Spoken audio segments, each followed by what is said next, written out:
My dad works in B2B marketing. He came by my school for career day and said he was a big ROAS man. Then he told everyone how much he loved calculating his return on ad spend. My friends still laugh at me to this day. Not everyone gets B2B, but with LinkedIn, you'll be able to reach people who do. Get a $100 credit on your next ad campaign. Go to linkedin.com/results to claim your credit. That's linkedin.com/results. Terms and conditions apply. LinkedIn, the place to be, to be.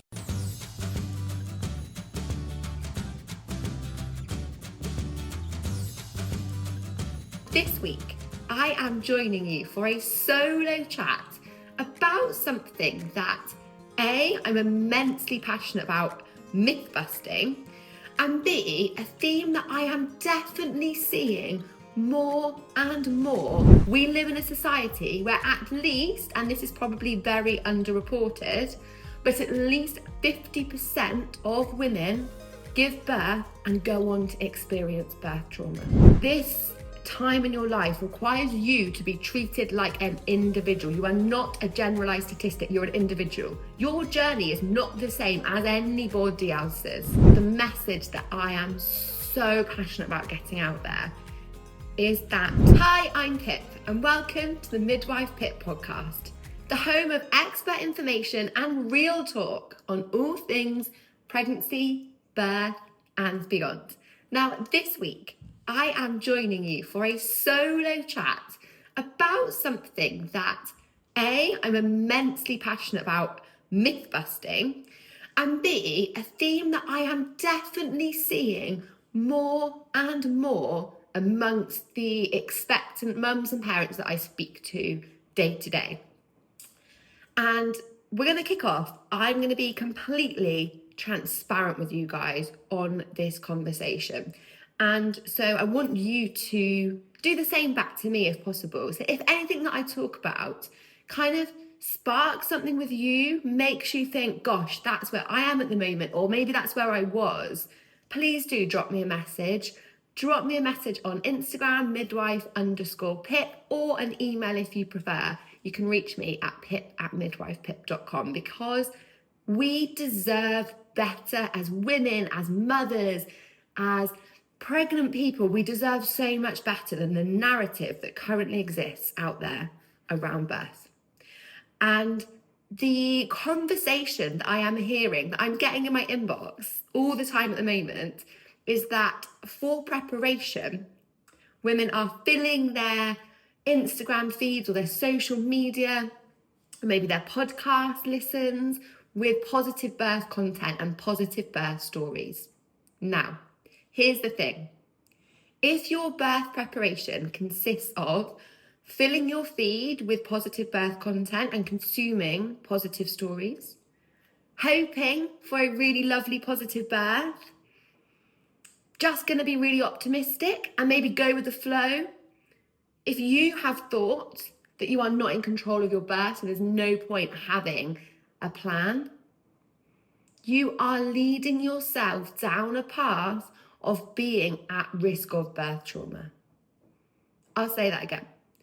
If your birth preparation consists of just consuming positive birth content, reading positive birth stories, being really optimistic and hopeful, you have felt like you're not in control of your birth, so there's no point having plans and preferences, and you've got to go with the flow mentality, you are leading yourself down a path of being at risk of birth trauma. We live in a society where at least, and this is probably very underreported, but at least 50% of women give birth and go on to experience birth trauma. That is lifelong psychological injury from birth. And here's the thing, it's preventable. We can prevent so much of this birth trauma through actually preparing properly for birth, and it's not happening. In fact, the time that I'm actually starting to see this happen is in second-time mums who have already had a previous traumatic birth and recognise that they cannot do that again. So then they protect themselves. But what about if we could do that the first time? Because honestly, the way that you feel when you birth your baby will stay with you for the rest of your life. And yes, that feeling is within your control. Now, clearly, we can't just do X, Y, Z, put all our ducks in a row, and then have the birth that we really want. If only it was that simple, right? Of course, there are variables. However, what is very much within your control, if you choose to take the reins on your journey, is the ability to feel positive and empowered at your birth. Whether your birth looks like X, Y, and Z, that doesn't really matter in the grand scheme, I promise you. What matters is the way that you feel when you bring your baby into the world, and that you have control over. That is something to make plans for, because I promise you, that will influence who you are forever. It will influence your fourth trimester. It will reduce your risk of postnatal depression and psychosis. It will allow you as a woman through the rest of your life to have a different level of confidence and respect for yourself. It is so much more than just one day. So much more than just one day. It is, arguably the most important time in our lives to get right. We get one shot at it. We get one shot at this time that's going to have such a profound impact on everything that follows lifelong. And not just for you, for your family as well. We have one shot. So please, if you take anything away from listening to me, know that just hoping that things will be okay, just going to be optimistic or go with the flow, or just thinking I'll consume loads of positive stuff and then it'll be positive, is not going to cut it. Some of you will get lucky, of course. But generically, if this time really is as important to you as so many people tell me that they value this time and their health in pregnancy and, their birth outcome and their baby's health and well-being, they value it so much. And yet this is how we're preparing. The two just don't align, if I'm really honest. So what can we do? We can take the reins on this experience. We can make sure that we are properly equipped and supported. If there is an element of birth that you feel nervous or fearful of, you are not well enough prepared for birth. So if you have done your birth preparation, you're sat there in your third trimester and you're like, I'm just really nervous about an induction of labour, or I just really want to avoid an emergency cesarean section, I'm really worried about that experience, then you are not prepared enough. We need to make plans for the birth that we don't want, right? If I said to a whole group, let's say we had a room with thousands of expectant mothers, and that's how many of you are going to be listening to this, right? So if I said to all of you, write your birth plan now, 99% of you are going to write the exact same plan, right? You're going to write that you want minimal intervention, you want to avoid induction of labour if possible, you want to avoid an episiotomy if possible, you want to avoid an instrumental birth, especially forceps, and you don't really want to have an emergency cesarean section. You'd like minimal analgesia, you'd quite like to avoid an epidural and pethidine, you'd quite like to be in the water or in a birth centre with low lighting, nice music. 4% of women have a water birth, guys. The stats at the moment in some hospitals are 50% of women having a cesarean section. Writing a plan for the most straightforward birth is useless. Honestly, if that's your plan, go and tear it up and put it in the bin. That is useless. If birth goes that way, you kind of didn't really need a plan, because that's everyone's plan A from the point of you being pregnant. That's the best way, right? That's what everyone just knows. Writing it down is kind of just a waste of ink, really, if I'm honest. So where are plans helpful? Plans are when there's a twist or turn. You should never hear something for the first time at the time of it being offered to you. So if there is the thought of forceps, you should be so well educated and empowered and supported before birth that you're thinking about the potential need for support with something like forceps at the same time as your care providers. And you understand your choices, your options, how to make that informed choice. You're not scared of it because you actually understand it. You understand your physiology, so you know how you can support that process. You can have early conversations. You can be in control. That's the key, okay? Birth trauma is so often linked to this feeling of feeling out of control. So if we go into birth feeling like we have no control, we are quite literally setting ourselves up to have a difficult experience. We can flip the switch. We can be in this cohort of women that have positive and empowered birthing experiences, no matter what they look like. But it doesn't just come by chance. It does require work and it does require dedication. But if you are someone that says, I really value this time, it's the most important time in my life for me and my baby, you kind of have to commit to that, right? You can't just say that and then do this minimal preparation and hope for the best. Probably not going to happen. Probably not going to happen. In reality, okay, in reality. It's about making sure you have those plans in place that are properly informed. And I reiterate properly informed, right? Because Google searches are going to result in loads of generic, unregulated information. Birth preparation is an unregulated field. You can go and do a course tomorrow for a couple of days, a few evenings, maybe a week for some of them, and then be in charge of educating people for the biggest day of their life. My brand new book, Midwife Pip's Guide to a Positive Birth, is now available. So much more than a book, this is a guide that allows me to hold your hand through your birth preparation journey. With over a decade of experience and knowledge packed in to ensure you really are empowered in the way you deserve to achieve a positive birth, regardless of the twists and turns that crop up. Make sure that you get your hands on Midwife Pip's Guide to a Positive Birth book now and are empowered to have the birth experience that you deserve. I don't think I need to follow that up with anything.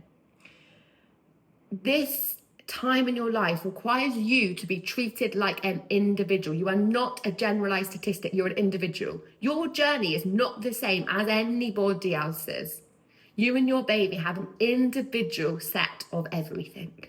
And it's important that is honoured, because otherwise we look at statistics and they may be highly relevant to you, or they may be completely irrelevant to you because you and your baby aren't actually the same as those women that were researched in a given study. You deserve individualised, tailored information support. That is a game changer. An absolute game changer. You deserve, in pregnancy, to be empowered to understand your body. Your body is quite literally relocating organs to grow a baby. Your pelvic floor, entire structure is changed. It's weakened, it's damaged. We deserve to understand this as women so that we can be empowered to support that process and then to recover afterwards. Because believe it or not, as women postnatally, we can be our strongest version of ourselves ever, psychologically and physically, if we know how, if we know what's happened to our bodies and we know how. It's all possible. And I guess my takeaway from this kind of chat is just that reflect. Just take a moment to pause. If you are trying to conceive, or you are currently pregnant and you're in this kind of birth space and maybe you're burying your head in the sand because you don't know where to start, right? The world of birth preparation on social media or online can be so overwhelming, and at best often disempowering, and at worst, to be honest, it's really dangerous. Just take a minute to pause and just think, how important really is this time to me? And this comes from a place of no judgment, okay? But really, how important is it? What impact will it have on me and my family if I am traumatized from this experience? If there is physical and psychological injury to me and or my baby, what impact will that have? Versus, what impact will that have if I feel like Superwoman when I birth my baby? If I feel so positive, so informed, so in control, so empowered, if I can create lifelong memories when I birth my baby? What's the gap in those for you? What difference is it? Is that a small gap? You know, it would be nice to have a nice positive one, but I'm actually not that bothered. Or is it like, actually, I really want to get this right? as I say, no judgment. Everyone values things differently. I'm a birth geek. I see the impact of it going either way. So perhaps I have a natural bias to understanding exactly how important it is.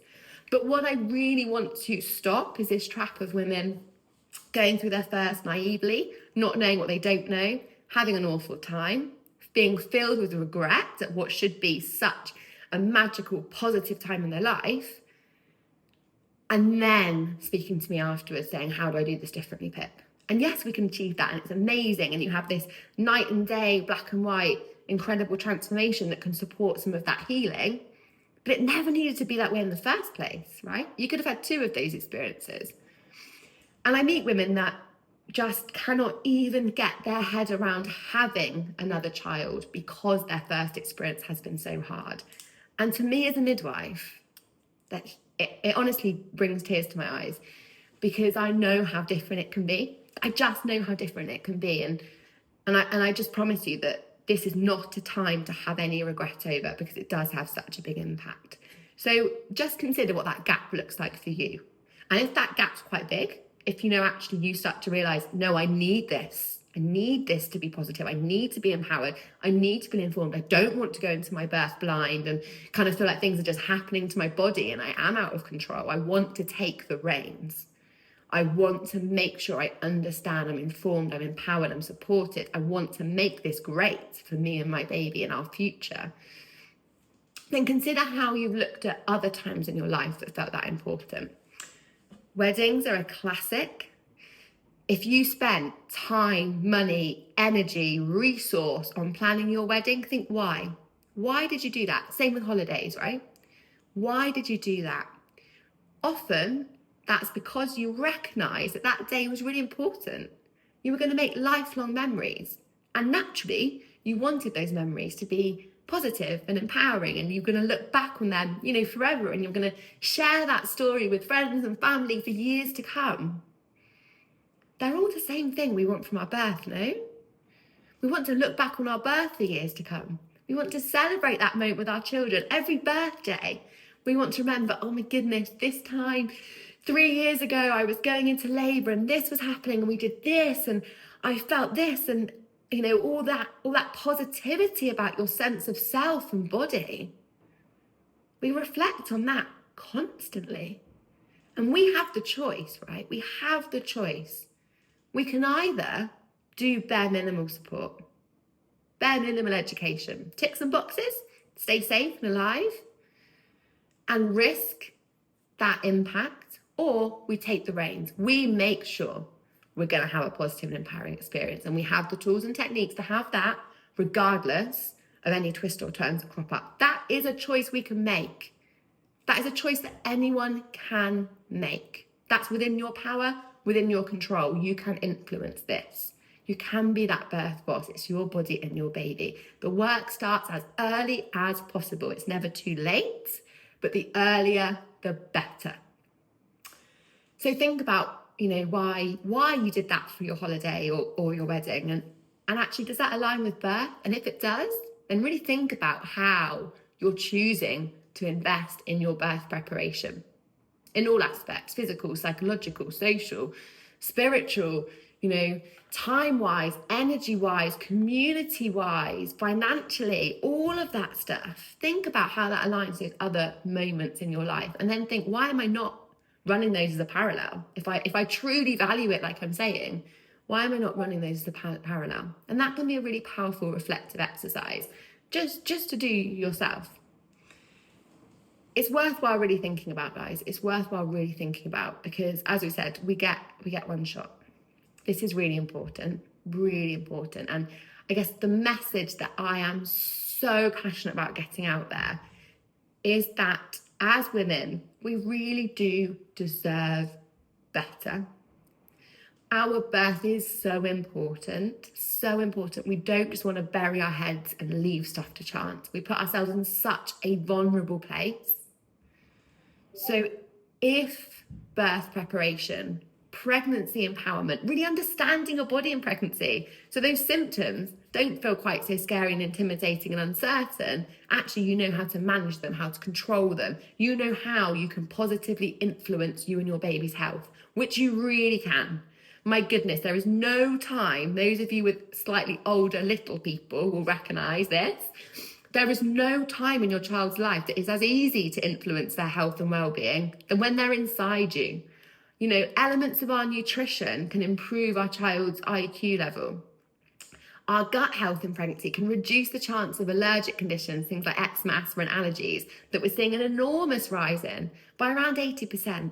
We have so much power in pregnancy if we choose to be empowered with it and to action it and to utilise it. However, we also can very easily get caught up in the treadmill of life, tick boxes, live between appointments and scans, and not do any of that extra stuff. It's a bit like peeling back layers of an onion, right? Some of us are happy just doing bare minimal and floating along, and that is absolutely fine and perfect if that's what feels right for you. However, others of us, myself included, clearly, because I'm so passionate about this topic, need to peel back those layers, need to know the ifs, the buts, the whys, need to know what they can really proactively do to improve the experience and their health and their baby's health. And there's so many you don't know what you don't know. And nothing breaks my heart more than speaking to somebody who then says, oh, I wish I'd known that. Or why didn't anyone tell me that? That would have made a big difference to me. Or I regret not doing X, Y, and Z. This is not a time to gamble with regrets.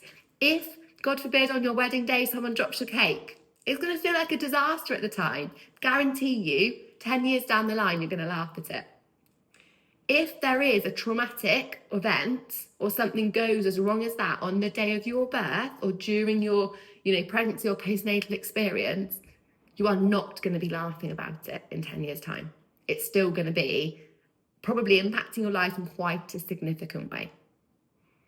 So just take some time. If you are pregnant or you know someone that's pregnant, please signpost them to this, just to take some time and to really consider whether your birth prep is actually you being naive, whether it's actually you almost being a bit scared to delve into the things that you're worried about. So you'd rather kind of keep your head in the sand and just hope it doesn't happen. But then what if it does? Where does that leave you? Because we know, and you can ask your hospital for statistics on things like instrumental birth and induction of labour and caesarean section and see how high those are. And I'm not saying that's wholly a negative, but typically because women don't get informed, don't properly inform and empower themselves about managing these twists and turns, they're often the women that are more predisposed to birth trauma. So we can't just say nowadays that induction doesn't happen very often or forceps doesn't happen very often, it's unlikely to happen to you. Actually, especially if you're a first-time mum, it's really likely to happen. It's really likely to happen to you. So really making sure you prepare if you want to prevent birth trauma. If you want to make sure that your experience is positive and empowering, the work starts now. I could talk to you about this for weeks, but I've left my husband in the house with 2 children, one of who didn't sleep last night and one of who is desperate to go and jump and crush some ice. So I'm going to go and rescue him. But if this has resonated with you, if you think, actually, Pip, I want to know more about this is where I'm at, and now I'm thinking, no, I do value this time and I do want to make a change and take those reins. If you're thinking, actually, yeah, that was me last time and I'm now worried about having another baby, what's that going to look like? Just drop me a message. Let's just have a little chat. Let's just explore. I am so passionate about changing this vision on birth. Society doesn't value it like it should. And we can make such a profound change. When women support women, honestly, amazing things can happen. So if this resonates, do drop me a message and I'll chat to you soon.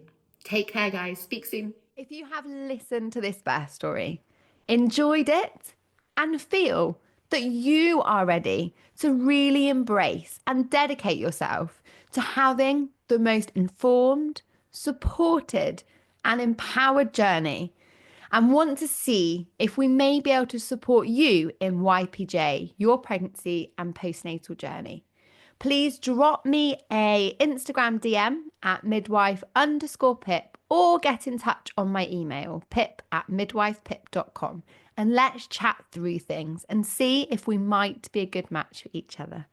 I hope you've enjoyed listening and wishing you all the best on your journey through pregnancy, birth, and beyond.